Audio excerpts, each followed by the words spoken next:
నమస్తే, welcome to lunch time news. ఇక తెలంగాణ సర్కార్ పలువురు ఐపీఎస్ను బదిలీ చేస్తుంది. హైదరాబాద్ సిపిగా సివి ఆనంద్ నియమించింది. ప్రస్తుతం హైదరాబాద్ సిపిగా ఉన్న సిపి శ్రీనివాస్ రెడ్డిని విజిలెన్స్ డీజీగా బదిలీ చేస్తుంది. ఏసీబీ డీజీగా విజయ్ కుమార్ను నియమించింది.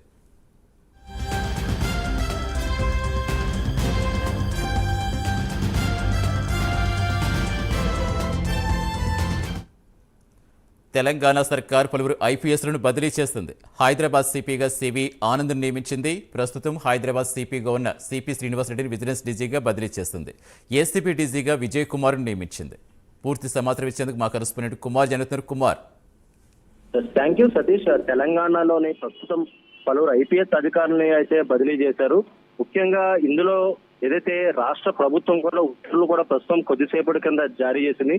హైదరాబాద్ లో సిపిగా ఉన్న కొత్తకోట శ్రీనివాస్ రెడ్డిని విజిలెన్స్ డీజీగా బదిలీ అయ్యారు. ఆయన స్థానంలోని మరొకసారి సివి ఆనంద్ ని హైదరాబాద్ సిపిగా బాధ్యతలు అయితే స్వీకరించినారు. ఇక ఏసీపీ డీజీగా విజయ్ కుమార్ ను బదిలీ చేస్తూ కూడా తెలంగాణ రాష్ట్ర సర్కార్ కొద్దిసేపటి క్రితమే ఏదైతే ఆర్డర్స్ అయితే పాస్ చేయడం జరిగింది. ముఖ్యంగా గతంలో కూడా ఏదైతే హైదరాబాద్ సిపిగా ప్రస్తుతం సివి ఆనంద్ కూడా పనిచేశారు. అలాగే మరొక పక్క ప్రస్తుతం ఏదైతే కొత్తకోట శ్రీనివాస్ రెడ్డి కూడా ఏదైతే దీనికి సంబంధించి బదిలీ అవడం కూడా జరిగింది. విజిలెన్స్ డీజీగా ప్రస్తుతం కొత్తకోట శ్రీనివాస్ రెడ్డిని అయితే బదిలీ చేశారు.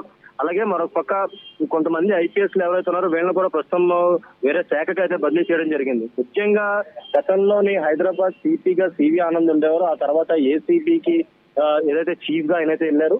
ఇప్పుడు ప్రస్తుతం కొద్దిసేపటి క్రితం ఆయన మళ్ళీ తిరిగి హైదరాబాద్ కమిషనర్ కింద ట్రాన్స్ఫర్ అయితే చేయడం జరిగింది. సతీష్,